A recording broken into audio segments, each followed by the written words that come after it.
Hi, for those who don't know me, my name is Alex Sanchez. I'm the chair for Coachella Valley Irrigated Lands Coalition.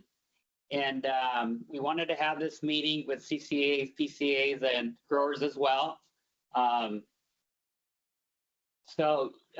know a lot of the CCAs or growers come to PCAs and CCAs, so we wanted you to understand, and if you had any questions, what the our ag order is, and you know, how to fill out the irrigated nitrogen management plans. And really what this all is, you know, there's a state wanting to look at what we're doing at the farm level, whether it be irrigation and nitrogen management, so we protect our waterways, or particularly our groundwater. And so I'd like to welcome you to our meeting, and hopefully we can answer all your questions.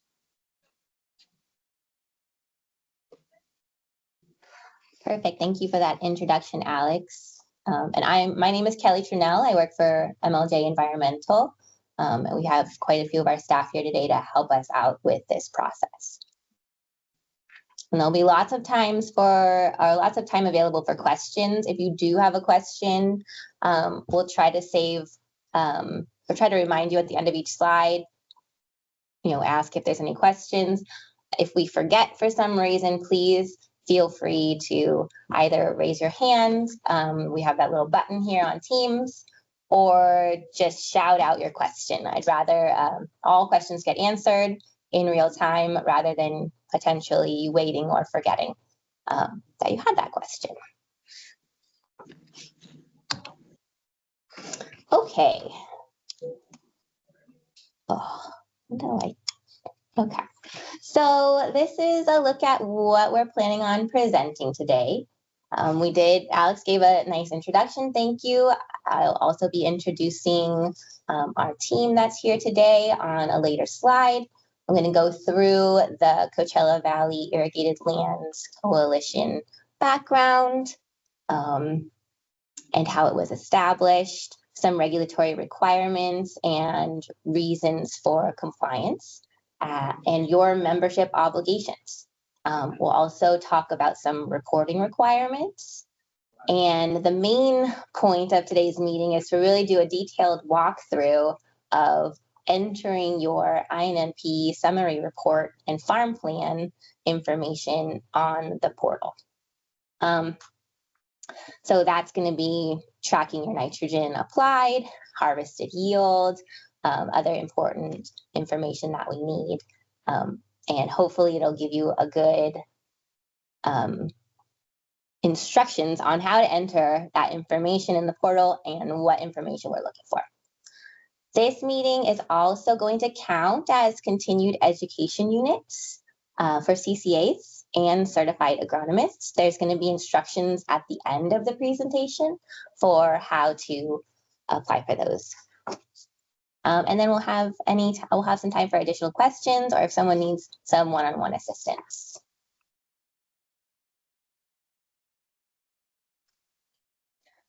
Okay, so this meeting actually also counts as it counts towards your membership requirements. So we would really appreciate it if you could put your name and your member ID, if you are a member, in the chat.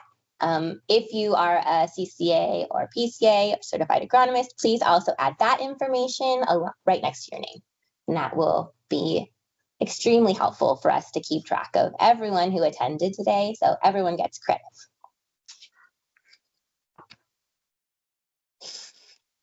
All right, so the Coachella Valley Irrigated Lands Coalition, this is a nonprofit organization. It helps growers comply with the many regulatory regulations that are required by the State Water Board's Irrigated Lands Regulatory Program. It's much more cost efficient and effective than you having to do these all on your own. It is governed by the board of directors that is made up of growers, and they work with the key partners, which includes the Coachella Valley Water District and the Riverside Farm Bureau. So the Coachella Valley Water District conducts water, surface water, and groundwater monitoring, and the Farm Bureau provides additional supports.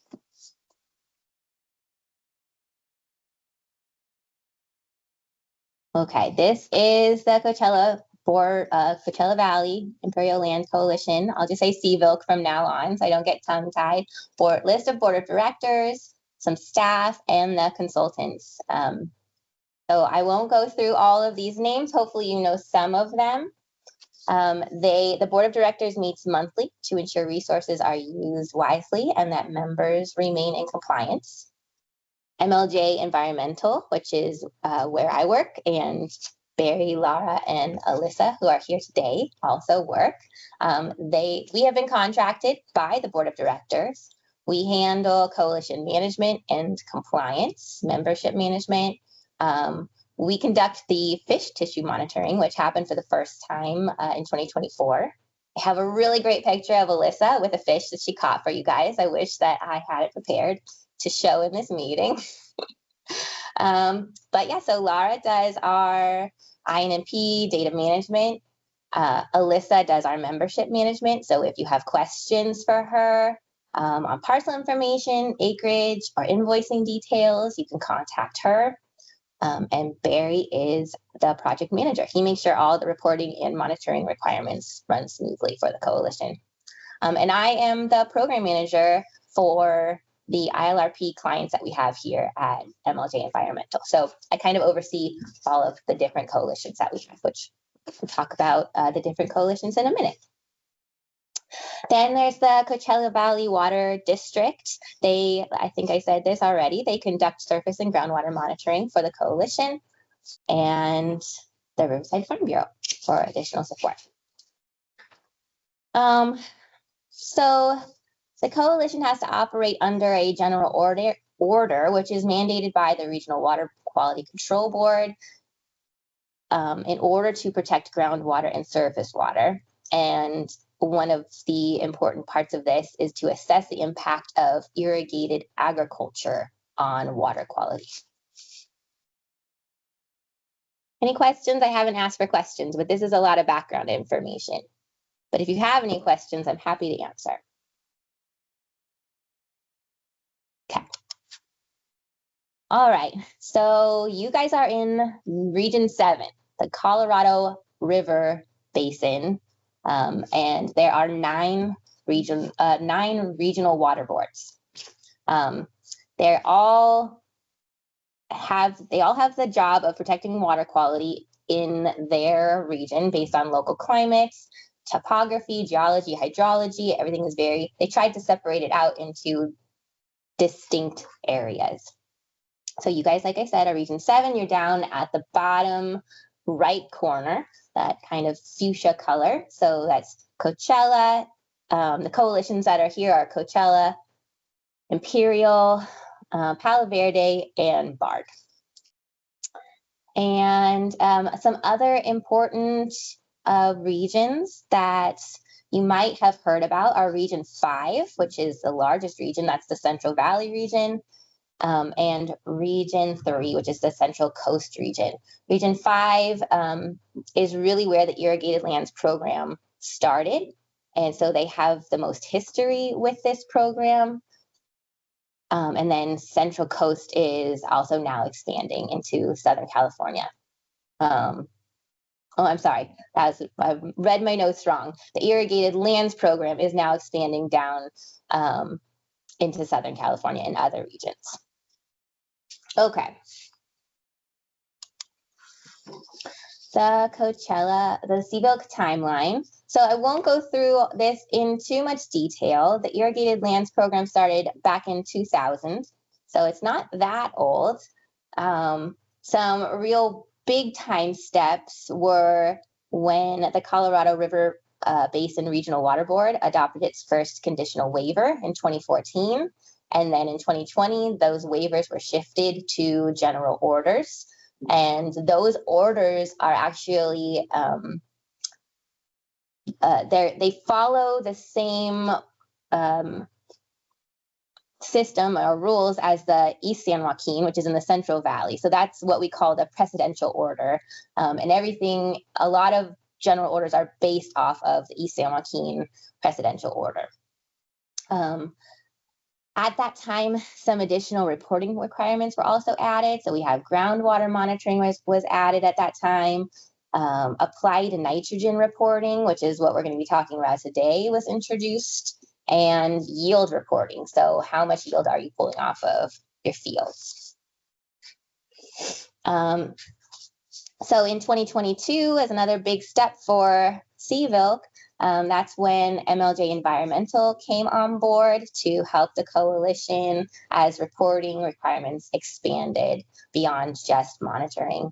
And then in 2023 was the first time that the INMP summary report needed to be submitted.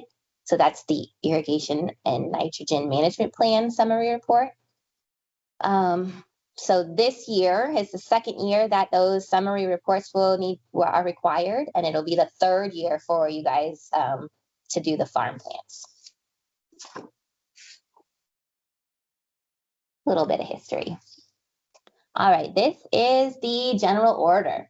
The QR code will take you there. You can also find it online at the Water Board website. The address is here under the QR code. As a member, you're actually required to have a copy of this on your farm. It's not too big of a document.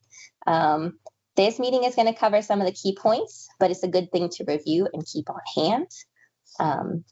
And it outlines the requirements that we are discussing today.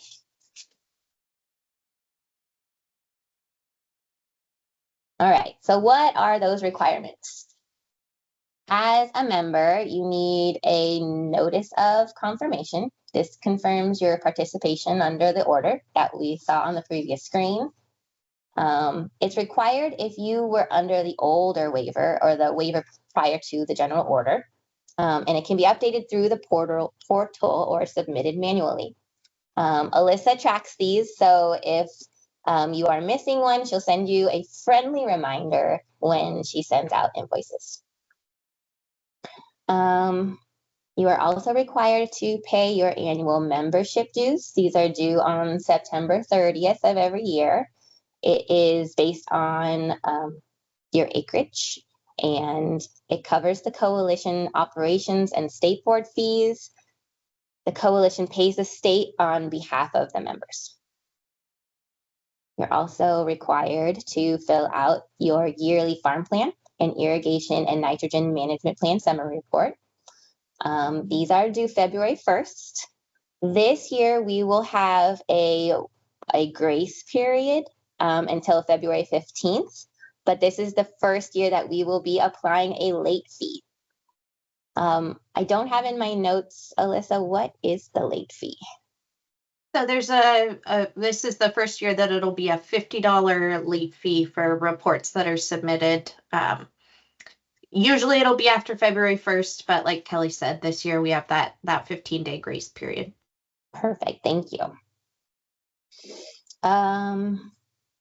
You also need to compile and keep an irrigation and nitrogen management plan worksheet on your farm. This is your plans for the upcoming crop year. Must be completed by March 1st each year. It's kept on farm. You don't need to submit it to us. It is required to have it, though, in case you are inspected by the regional board. I don't know how often they are doing it down in Region 7 yet, but they are starting to do it in Region 5. So it is a good idea to have on hand. And then you have to attend an annual meeting, which, congratulations, you guys are doing that right now, which is why we needed your names in the chat. So thank you for doing that, and thank you for being here. All right, so what does a CVILC membership do for you guys? So it helps you meet the requirements, so you don't have to handle it alone. They're pretty complicated, and they are very costly. This includes the surface water and groundwater monitoring and reporting that are required by the Irrigated Lands Program. Also, as I mentioned earlier, the fish tissue monitoring and not only the collection of these samples, but the lab analysis and the interpretation of all of the data that comes in. It compiles the water quality restoration plans. So if there is an issue with one of the constituents that we look for, we work on making the water quality better by working with you and doing some additional monitoring.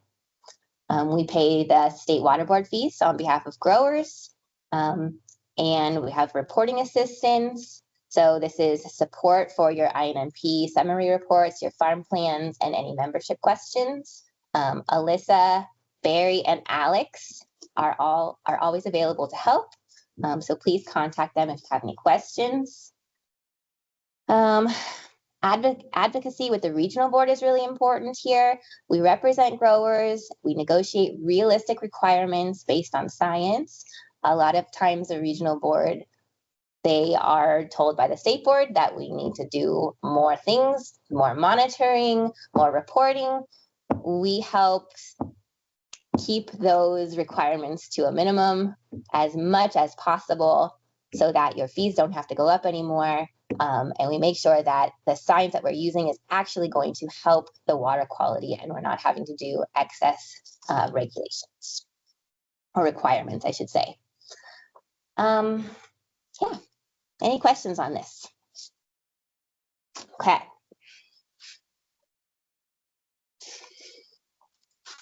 The value of your membership. So there are two ways to maintain compliance with irrigated lands regulatory program. Either join a coalition, which you guys all have, or do it all yourself with an individual permit. So that, as I said before, is pretty complicated. Being part of the coalition is much easier and definitely cheaper. Previously discussed, we have a grower-led board of directors. So they're going to work closely with you to ensure effective compliance and reporting solutions, and with MLJ Environmental. This also, being part of the coalition, also keeps your data private. We report everything to the regional board based on anonymous member ID and parcel ID.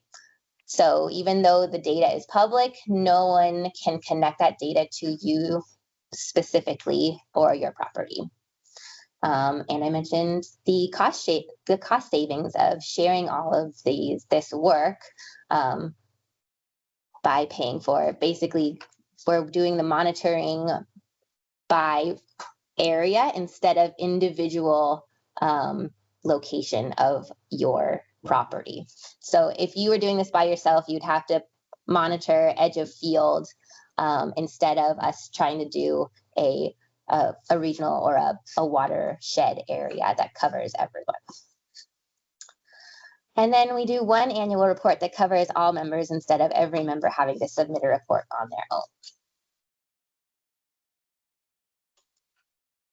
All right, who needs to be a member?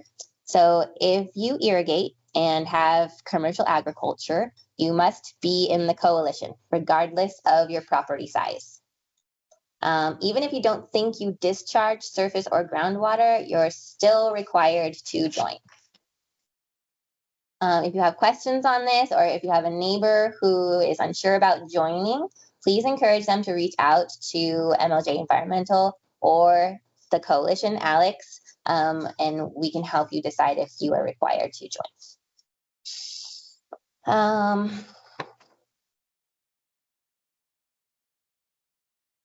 All right, so here's the Coachella boundary.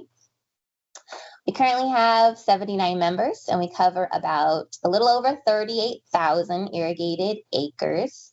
The Regional Water Board is conducting enforcement right now, so there should be more growers soon. This will help spread the cost around.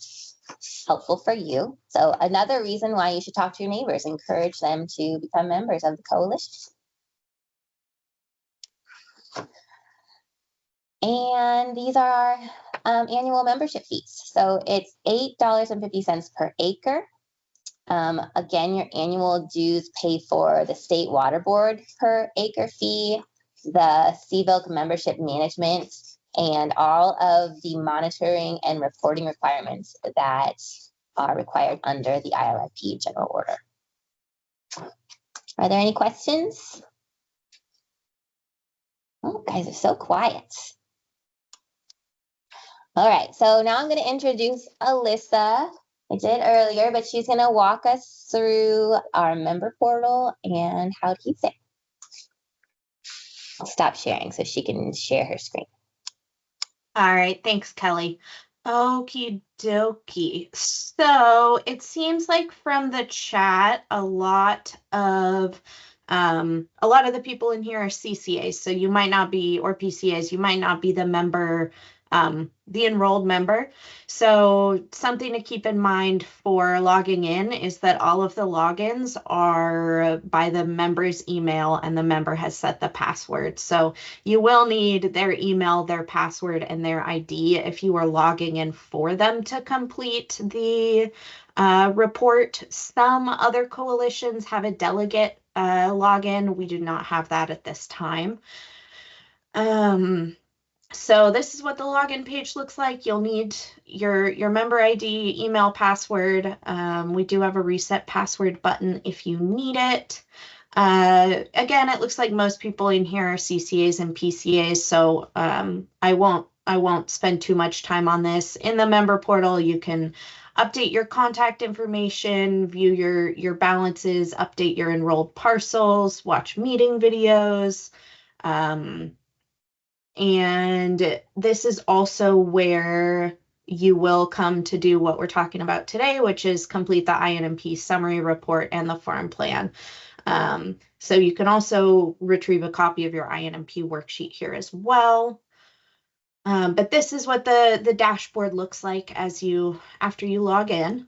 And on to survey entry. So if you've reported for other coalitions in other regions, you might know that there's some of the wording is a little bit different. Region 7 has farm plan. The wording in other coalitions is farm evaluation. It's pretty much the same thing. But in some of the other coalitions, they're two separate reports. You have your INMP summary report and your farm plan. For Region 7, for Coachella, we combined those reports into a single report, and then we duplicate your data on the back end. So the INMP summary report and the farm plan both have a lot of overlapping information. So by combining them, we've made it so that it takes a little bit less time from you and it's a little bit less of a headache for you. So I will, I think just so that we know kind of who we're chatting with, if you can put into the chat if you've worked on an INMPSR or a farm plan before, or if it seems like almost everybody in here is a CCA or a PCA. I didn't see any members in the chat. I'm going to go ahead and introduce Laura. She's going to walk you through the INMP portion of the submittal. The way the portal goes, it kind of walks you through INMP. You can submit your INMP, and then it walks you through the farm plan. So Laura's going to talk to you for a little bit about the INMP, and then I will talk to you about the farm plan piece of it, and then we'll move on from there. So I'll stop sharing. Okay.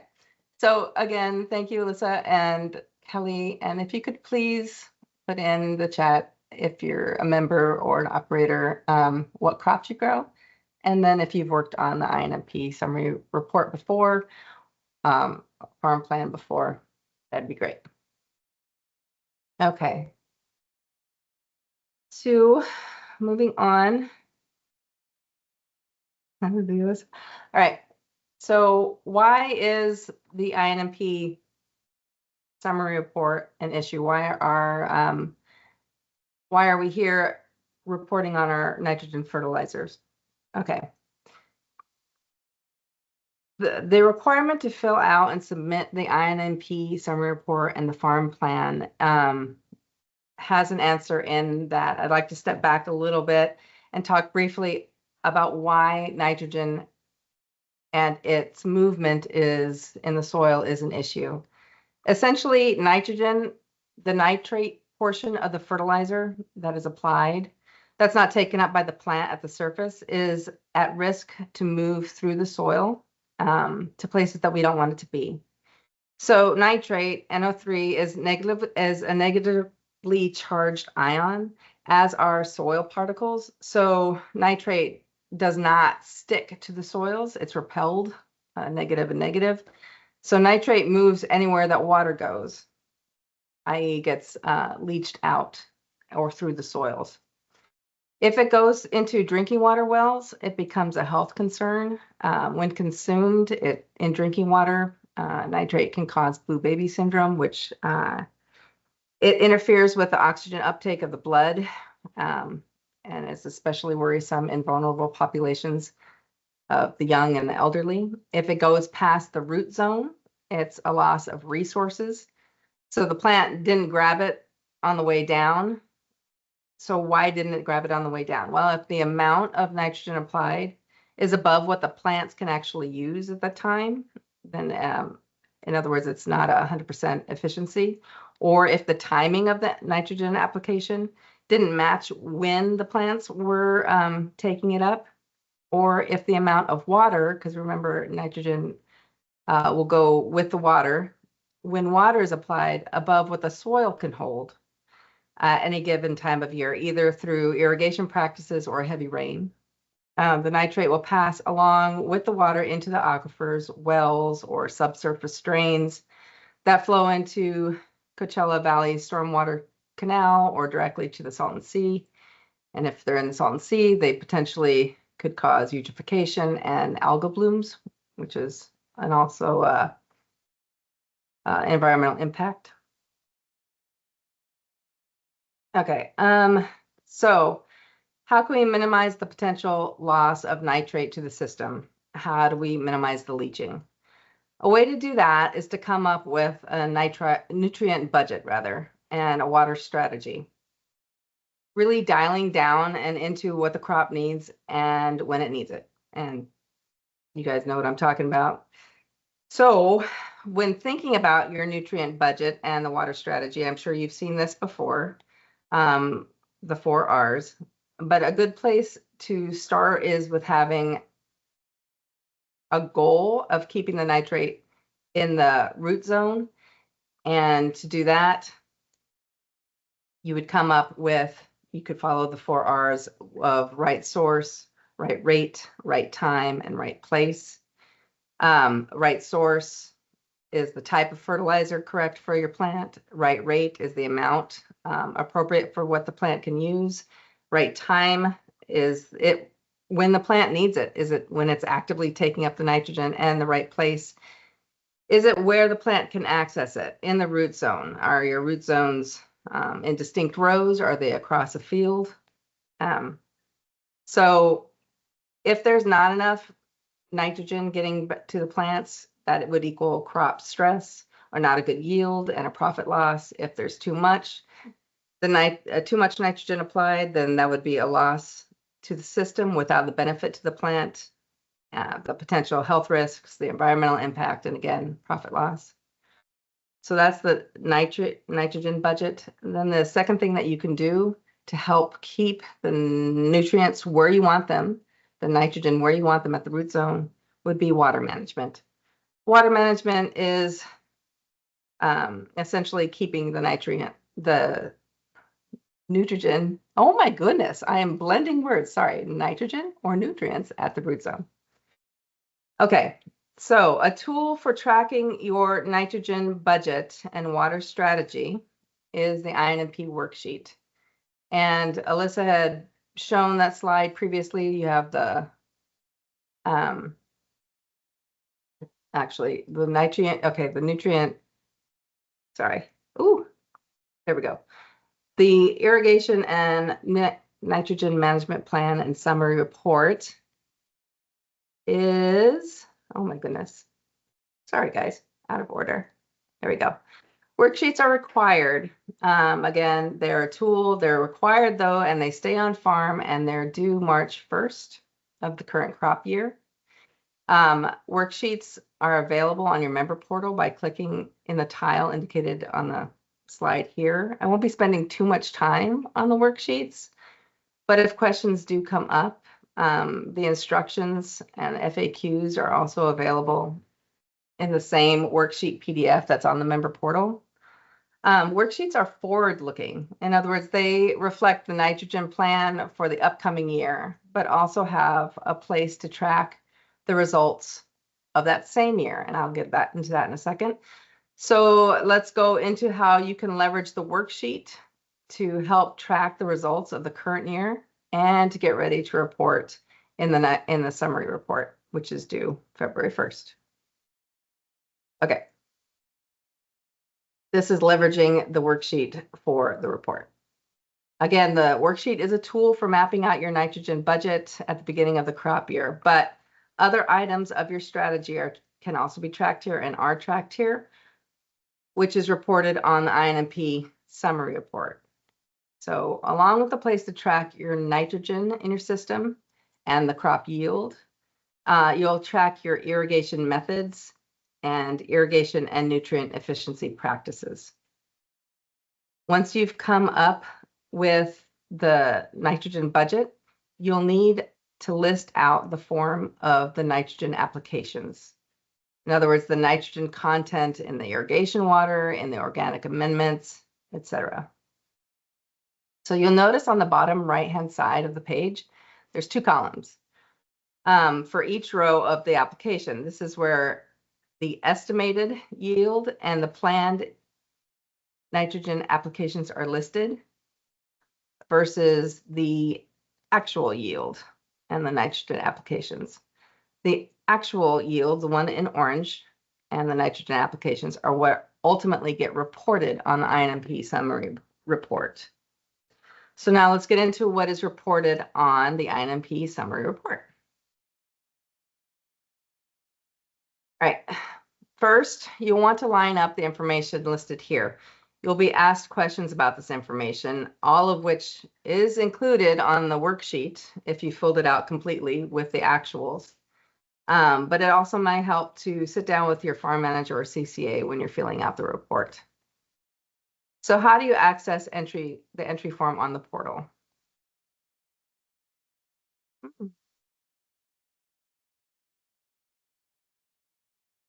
You access it here on this tile, and it'll give you to this landing page. The reason why I put this slide in here is because I wanted you to have an idea of an example field layout. So have 3 parcels in mind and some multiple crops. You'll see there's multiple parcels and in some cases multiple crops per parcel. Okay, now let's go through and see how you enter in your data. So on the member portal, click on that tile and it'll take you to this landing page with lots of helpful information. Moving forward, nice entry tips, get started. It'll get you to this page and you'll notice that there's a tour, a survey tour that it'll float you through. You don't have to stay in the tour. You can close it out by clicking don't show this again and it'll stop appearing. All right, so thinking back to that slide that I showed you before, your parcels are listed on this page and they're pre-filled based from last year's INMP summary report. But say you look at these pre-filled parcels and records and you're like, I need more. I have another one that I obtained over the year. So that's what you're cross-referencing here. You want to make sure that all of your parcels are represented. So you'd hit the edit button and it would allow you to change the crops if you had a different crop and then hit update. It would also allow you to enter a new record in the add new record button above the table here. You see in the bottom right hand corner, that parcel that I've hooped in the blue circle, that's the one that we need to get in. So you have your pre-populated example table on the top. And then after you've added those new records, you've added 3 records in this case, it'll show up on that same page like this. Again, to make edits, click the edits, make your changes, then click update. And your changes will not save unless you click update, so make sure you do that. And say that this new parcel has a couple of different things that you're growing. Say it's broccoli and it's lettuce. Well, you're going to want to have 2 different records for that same parcel. And I'll get into that in a second. That lends to our management unit conversation. So let's go into that. Okay, now you've entered what parcels you've operated, and let's talk a little deeper about how the crops can be grouped. And this is talking about management units. One management unit means you can enter the survey responses once for all the parcels in that unit. Crops grouped into a single management unit can be grown on different parcels or portions of parcels, but they have to be the same in the following ways. Management unit description. In this example, they are named block A through C right here. They have to have the same crop and they have to have the same age. In this example, they're all annuals, so you'd be putting in 2024 as the year planted, which would make them all the same age. But if there's a perennial, I'll go through that in a second, how you'd handle that. So they need to have the same age, and they need to have the same yield, and nitrogen applied, irrigation method, irrigation and nitrogen efficiency practices. Okay, so let me get into a perennial crop that has multiple ages. For example, what if you grow lemons and have a mixed age group? The short answer to what you do with that is the matured trees, the trees that are 5 years and older, can be grouped by the portal. And then the immature trees will split out according to their ages, 1 through 4, by the portal. So next year, when they are 1 year older, and if they are then 5 years old or older, they'll be grouped in with the matures. When deciding how to split out a mixed grove, you can estimate the acreage of the immature versus the matures and create new records with that same parcel information, but different year planted information. Any questions on that? That is a large concept, the management unit, on which the data goes into the portal. So any questions on that? The hope is that it reduces the amount of entry that you have to do. So instead of being on a parcel level, you're actually grouping like from this parcel and that parcel and this parcel carrots that are all managed the same way and all have the same nitrogen applied, and the yields have been averaged across them. Then those would be in a one management unit. When we get to the next page for entering in your yield and your nitrogen applied information, it would just be one row versus multiple rows wherever they land on an APN. So it's an efficiency practice. Okay. So once you think you've got your groupings correct, you'd click on the preview MU button to see your MUs, and you'll land on the next page. That's the preview your MUs. You'll land on the next page, which is here. Ooh, lots of animation. Lots of animation. I want to show you, which is here. You'll land on this page and start entering. But let's go back and walk through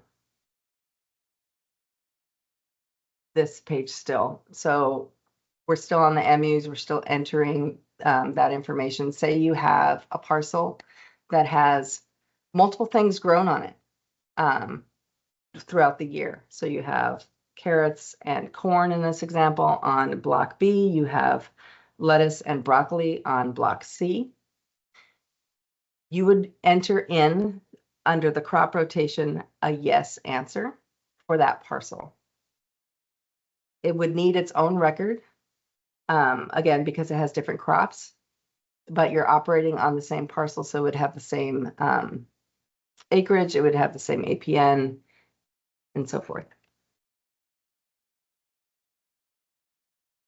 Okay, so you think you're good. You click next. This is where you'll land. It'll show you, it'll give you some more explanation on management units. You'll be able to see a management unit video if you'd like, if you want a refresher. And then it'll get you here. All right, first off, you get into this page and notice that the MUs didn't group the way you thought that they would, or at some point you realize your nitrogen application for your carrots are actually different between pieces of land. You are able to go back and adjust your management units using the back button on the upper left-hand side. Throughout the surveys, through survey, your answers from the last year will be pre-filled with whatever applicable information that there is, meaning the parcels, acreage, crops, like that. However, on this page, it will not be pre-populated with your nitrogen applications or your yields, but it will be pre-populated with, say you with your descriptions from the previous page, the MU description and the acres. But all this needs to be filled in again for this last year.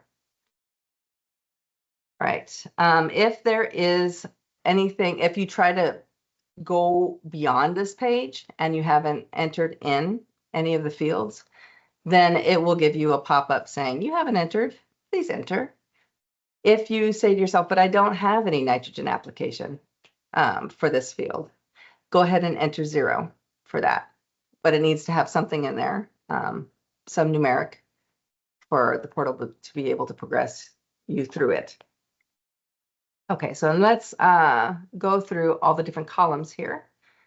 Starting from left to right, the nitrogen and the irrigation water, the organic amendments, the dry liquid fertilizers, and the foliar fertilization. Okay, here we go. What does the N in irrigation water refer to? The nitrogen in irrigation water field on the worksheet and in here in the portal refers to the amount of nitrogen in the irrigation water before any synthetic fertilizer is added. It's not referring to fertigation practices. Rather, it's the amount of nitrogen in the water when it's delivered on site from the irrigation district or directly from an irrigation well. In some cases, there is already nitrogen in your irrigation source water. You haven't added anything to it. It's recommended to test your irrigation water to determine the concentration because it can be added into your nutrient budgeting. The membership portal also contains a nitrogen calculator for your convenience. And we'll pop into there. It's right there. It'll allow you to plug in your tested values for your water or the values, say, that the irrigation district has provided. And from there, walk you through how many pounds of nitrogen per acre you've applied based on how much water you've applied in either inches per acre or acre feet. That 284 is what you would put in that first field, and it will update it for you. So that's pretty slick. The next one is for the organic amendments. The amount of nitrogen applied for organic sources, such as compost or manure, should be reported in pounds of nitrogen per acre, not for the entire field or operation. So generally these sources don't have a set nutrient content, but the amount of nitrogen can be estimated based on the nitrogen testing from the supplier or by using a typical nitrogen content conversion. You'll need to know your water content if that is the case, if you're doing that. So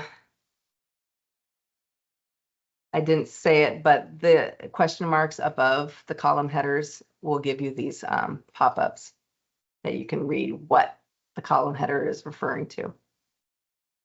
So in this case, going through an example of organic amendments, say the nitrogen content of bone meal is listed as 8%. You've applied 50,000 pounds to 50 acres. You multiply 0.08 or 8% times 50,000 pounds. You get 4,000, and then you divide that 4,000. You don't plug in 4,000. You would then get 4,000 divided by 50 acres to be able to get 80 pounds per acre in this example. So you'll be able to find the nitrogen content of these organic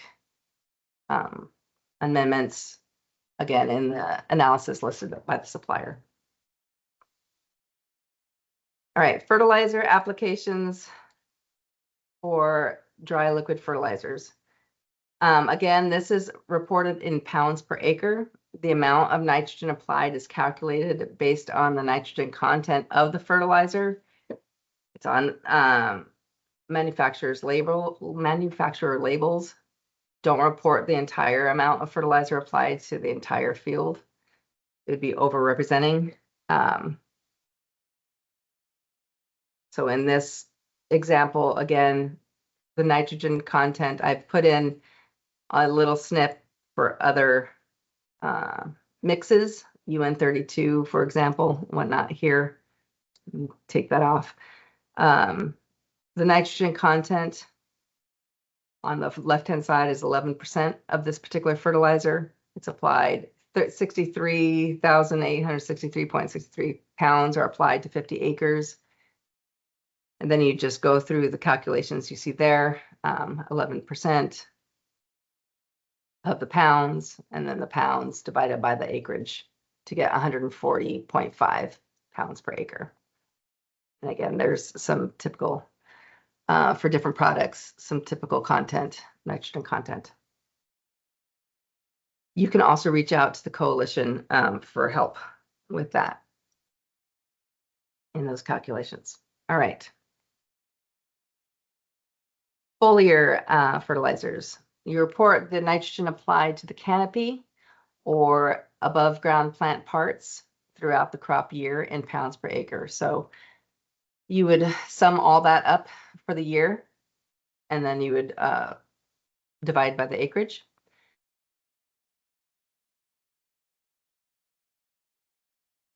If no foliar fertilizers are applied, then you just type in 0. Okay, now let's get into the harvested yield.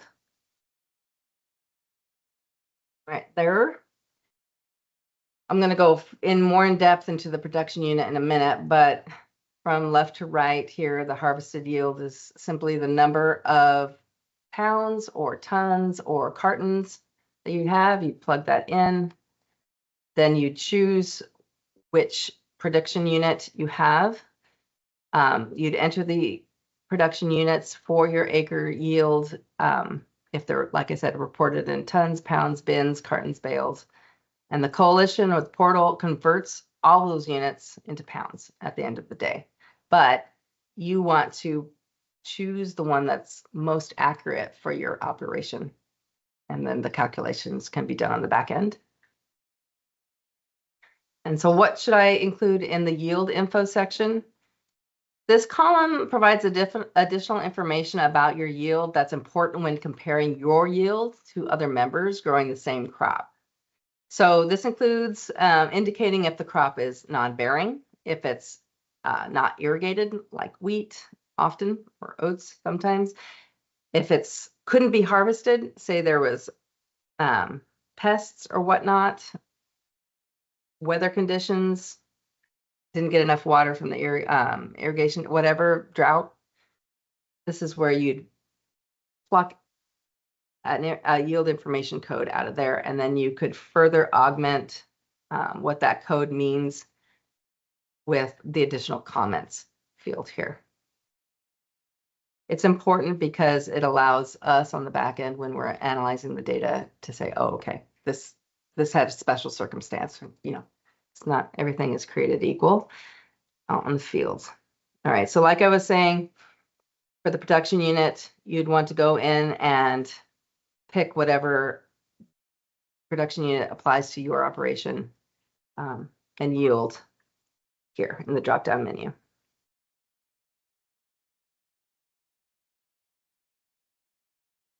Okay, so then you'd go ahead and complete the rest of the rows same way. And you'd hit next question, that orange button on the bottom there. You could also, if say you have a lot of these rows, periodically hit save progress. If you're worried about not getting it all in on time, or you need to go get a cup of coffee or whatnot, you need to leave your desk, hit save progress before. All right, so now we're going to the next question. Or sorry, we're going to the next question, and it'll ask you at this point if you are ready to confirm your management units. So all that conversation that we had about different crops have to have their own management units. We could have the same parcel with multiple management units. And you've gone through and you've entered in all your nitrogen applied data and all your yield data, and everything's good to go. This is the point where it's now asking you, because it will be cemented moving forward and you won't be able to go back. So if you're not ready to move forward, then don't. If you do happen to hit the next and you say yes here and you need it to be reset, you can contact the coalition and we can do that for you, so get you into the previous pages.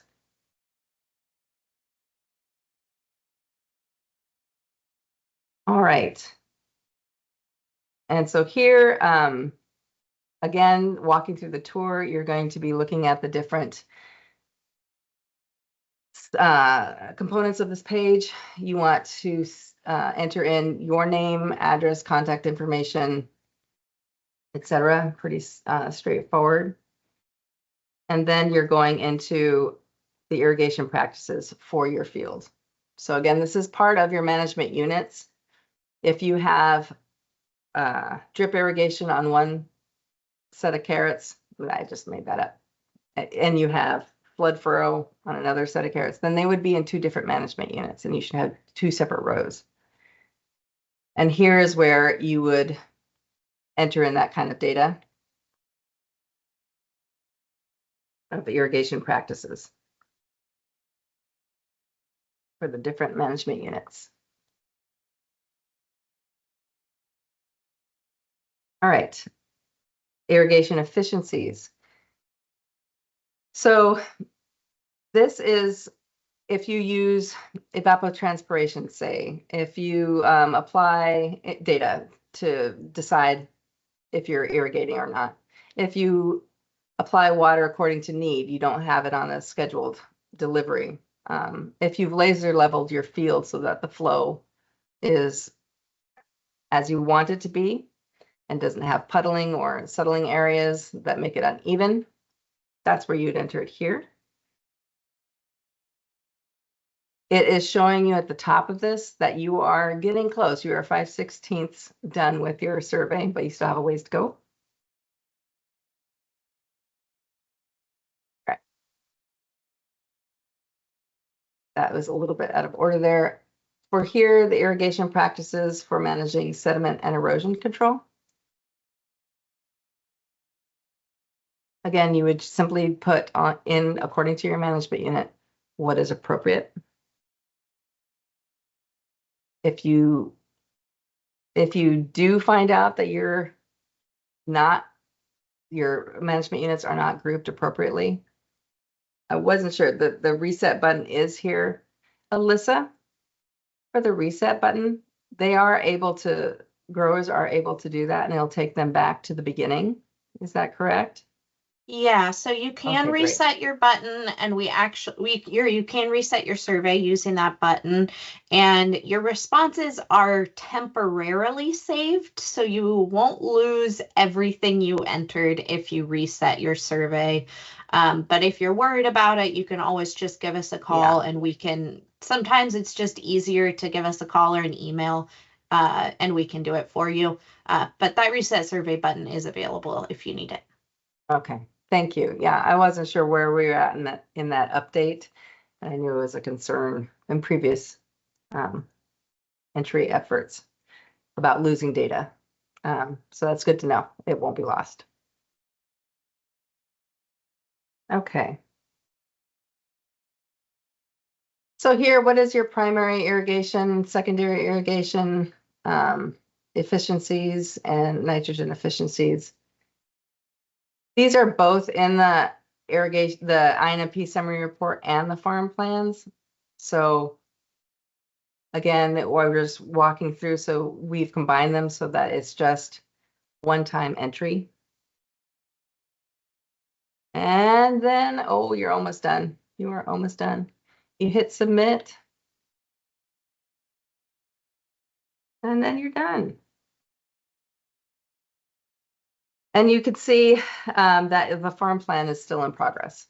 So if you have somebody else, maybe the member is doing the farm plan or some other staffers entering in the farm plan, but you have your CCA entering in the INMP part, you can have that split out here as well.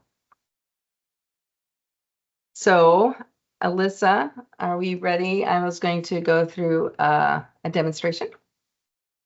Yeah. Sure. If I don't know if anyone has any questions at this point about how to enter, because each coalition is different. So this portal might look slightly different if you've entered it and if you've entered this information for another coalition. So if you have any questions about entry, feel free to ask. Otherwise, yes. Okay. All right. Well, let's go in with entering a demo. Okay, so the INMP summary report that puts you on this landing page, you can read the nice infographics here. You simply click Get Started. This is the survey tour that it allows you. You can just click on out and it'll stop that as an option. And then it takes you down to the records of the parcels that you want to see. So in this instance, the parcels, remember I had walked through entering a parcel that you hadn't seen before. Well, it's already here. You would do that by going into a new record and say we want to do 444, 444, 444.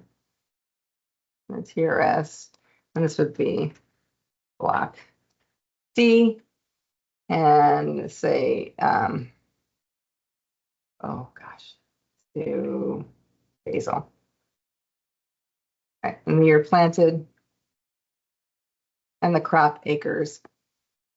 Let's say we do 30 acres. Is it a crop rotation? Sure. And then you would hit update. And there it is right there. All right, so for the purpose of this demonstration, though, I'm going to go ahead and take that back out. Yes, I do, because I was just doing it as an example. And remember, we were talking before about block C being a crop rotation, so we're going to update that. And between lettuce and broccoli, block B does not have crop rotation, so we'll leave it there. Remember, you need to hit update for anything to save. And then we go to the next question. Then you can close out of that if you don't want to deal with it. You can hit the calculator, and depending on what your test results are in, if they're in nitrate as nitrogen or simply nitrate, then you can choose here. Say it's in 13 parts per million, and that you've added 12 inches or 1 acre foot, then it'll calculate that for you. And you see it popped up there. So pretty cool. I didn't do anything with my organic amendments. Oh, this is actually, so all this is cleared out. Okay, that's how you'll see it. I didn't do anything with organic amendments, but I did apply my dry liquid fertilizer. I'm gonna say 250. Did I put in foliar fertilization on my corn? Sure. Let's put in 3 pounds per acre. What did I get out of that? Well, that would be, say, 10,000 pounds. Is a very small amount, but we're just going to have that as an example, and I'm going to do it in pounds and say that I'm going to have, let's see, not farmed, no yield, no, that's all right. Okay, let's leave that there then. What about this? I had pest problems. So go ahead and put that in there. And then you'd go down and do the rest of it. Say here you had 0 harvested yield. You can go ahead and leave it as pounds, doesn't matter because there's no yield, but you would want to put in no yield. For annuals, it's no yield. For a perennial, it'd be non-bearing. All right, corn speed, we'll just, you can save the progress. Click out of that, it saved my progress. I'm going to go to next. And I'm confirming. Put in first record, first, last name, some dummy data here. Click out of that. And go to next. All right. Oh, wait. I made a mistake. I have drip on some, but I have flood on others. All right. So, like say for block B, or yeah, I could do this. I would, don't want to do that. Just drip, drip, drip. But now here I want to say flood. And so forth. So if you don't have any secondary information that is different, secondary irrigation methods that is different from the primary irrigation methods, then actually you would hit none because nothing's changed. If you only have one form of irrigation, then that's all you've listed and it's the primary form of irrigation. But if you have 2 forms of irrigation, like I had drip, drip, drip, and then flood, but my backup method, my secondary form, is furrow for everybody. So that's what I would put here. Next. As far as my irrigation efficiency, I've laser leveled everything. Maybe some of them, like in block B, I probably, and A and C, I probably did do everything application to need. But maybe for block A, I used a soil moisture neutron probe. So that's how would you handle that? Every block, every management unit rather, remember blocks here are just our example names for the management unit. Every management unit needs to have an answer. If you don't have something for everything, then you'll get a pop-up of say, hey, please fill this out. Right. Split fertilizers, again, this is nitrogen efficiency practices, same concept as the irrigation efficiency practices. You want to have something for every management unit, and the management units here are in the columns. So you put something in, I tissue tested in block A, I applied foliar in block C. The next question. And then you say my name and you hit submit. You don't say my name, you say your name. And then continue on to the farm plan. Continue. All right. So that's it for me. And then Alyssa is going to walk you through the farm plan demonstration after she's Alright. done with her slides. Thanks, Laura. You bet.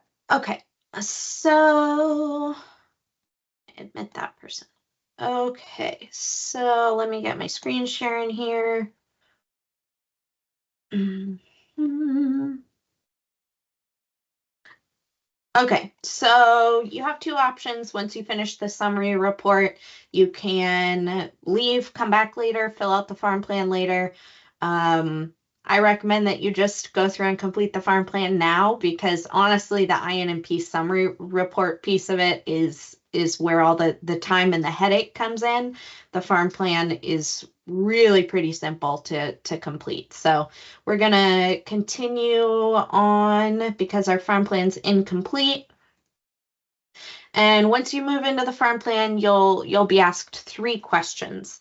You'll be asked about the number of irrigation wells, or you'll be asked about if you have irrigation wells, if you have abandoned wells, and the number of drinking wells that are on each parcel. So irrigation wells, that is a simple yes or no. Are there any irrigation wells on the property? Same for abandoned wells, simple yes or no. There is a little bit more detail associated with the question about drinking water wells. Drinking wells are defined as wells that are used for cooking and or drinking. And Region 7 has a requirement that drinking wells be tested by either the coalition member or the associated landowner for nitrate.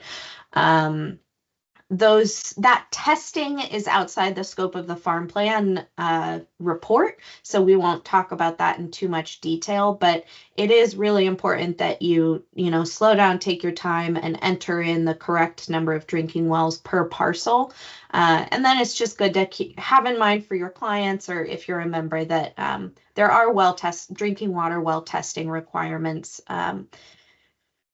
for safety, essentially, to ensure that your level of nitrates are low enough that the water is drinkable. So pretty quick and easy. We'll move forward into some more irrigation practices. You have your management units listed off to the right.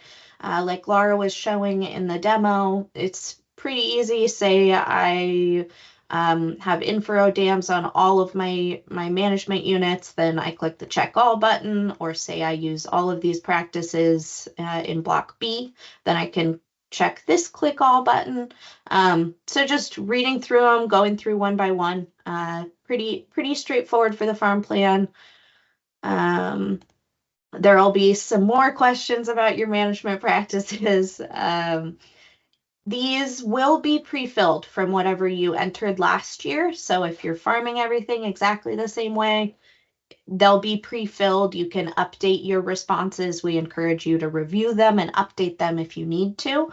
But we recognize that reporting is not the most fun thing to do. So we do try to make it as easy and straightforward as possible. So those answers will be pre-filled. So then we move on to a short answer question. There's a 255 character limit on this one, and it's asking you about agricultural chemicals that you applied. So that includes, in this case, that includes fertilizers, organic amendments, pesticides, and fumigants. We don't need to know the amount. Again, 255 character limit, so keep it short and sweet, but just go ahead and list out any product names that you used for each management unit. Some more management practices, definitely a lot of those, but they're pretty easy to click through. So again, just one by one, move through them. And you will be asked how often your spray equipment is calibrated. You will also be asked to describe your subsurface drainage system. So you might put something in here about tile drains or any other particular specifics to each management unit. Don't need to write an essay, but include what you can within that 255 character limit. So the last couple of questions we'll ask you about drainage and runoff. This is the responses to this question are not mutually exclusive. You can click both, but essentially it's asking you where your drainage goes, where your runoff goes. So with that, you have completed the farm plan. Type your name in, click submit, and it will be complete. We can do a very quick demo. So you can see here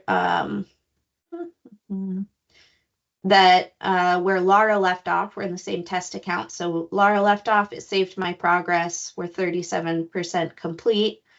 I'll come back in and click continue survey. So do I have any irrigation wells? No. Do I have any abandoned wells? Yes, I do have one abandoned well.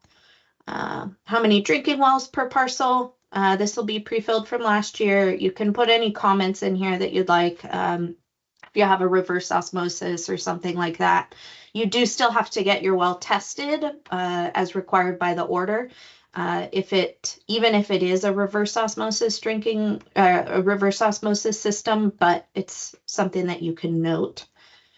So let's say, I'm not going to spend too much time on this since Laura went through it already, but let's say that I have infrared dams on all of my management units. Let's say I use all these practices for block B, and I have vegetated ditches on all of my management units. Move forward through that. Maybe I just applied, I didn't apply anything. So I will none.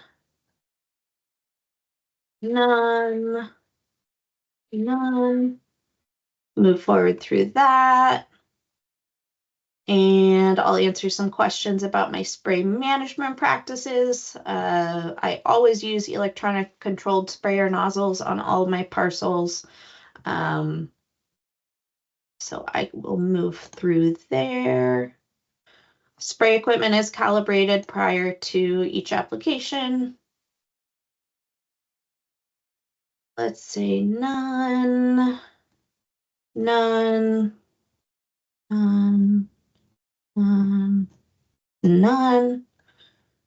Next. And no runoff is just discharged from my property. So I will click next. With that, I am done. So I'll type my name and submit. So once you've submitted both of them, you have the option to go back in. You can review and edit your answers. Click this edit button. You can either do that on your own, or you can always give us a call if you realize you made a mistake. You can also print your responses so that you can save those off to reference next year. You are required in the order to keep your documents for 10 years. We keep those documents for you, so you don't technically need to print them all off and have a big folder on farm, but you do have the option to print if you would like to. And let me close out of there. Were there any questions about entry? No. Okay. So then, sorry, let me get to the next page. Okay. So survey entry reminders, progress is saved automatically. There are FAQs available on both the website and the portal. Don't forget about completing your nitrogen management plan worksheet. Don't give it back to us. We don't need it, but you do need to keep it on farm in case of a regional board inspection.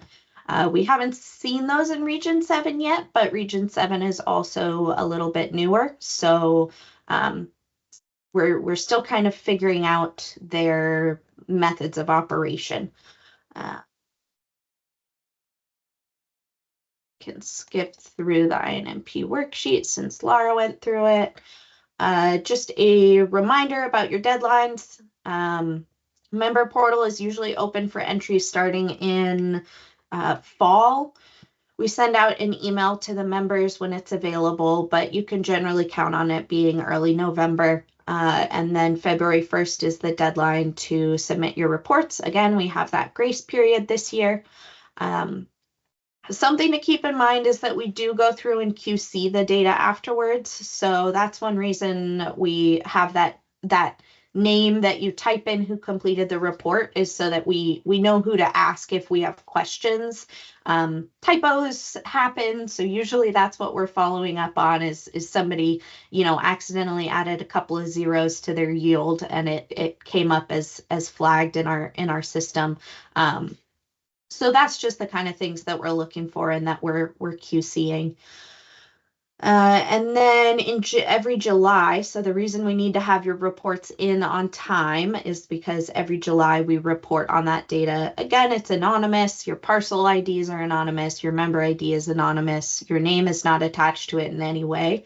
But we do compile all of that data and give it to the regional board as one of the requirements that they have. So to get your continued education units, you should be able to scan that QR code. And we have everyone's names in the chat just as an extra backup measure, but you should be able to scan that QR code and get your credits. And then we are always available for questions or to walk you through the report one-on-one. I spend a lot of my time on the phone walking through reports with people. And I'll have our contact information on the next slide, but I want to leave this up so that everyone has a chance to scan that QR code. You can also find our contact information on our website, on the portal, on any emails that we send out. So just give us a call or an email. And that's pretty much all we got.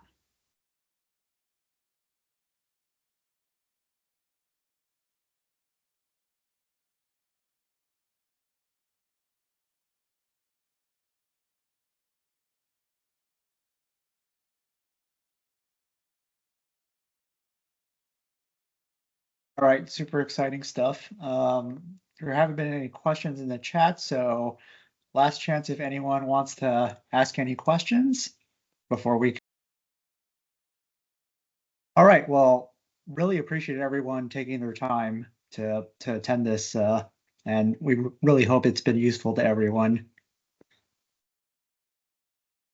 Thanks again. Thank you, guys. Thank you. Thank you.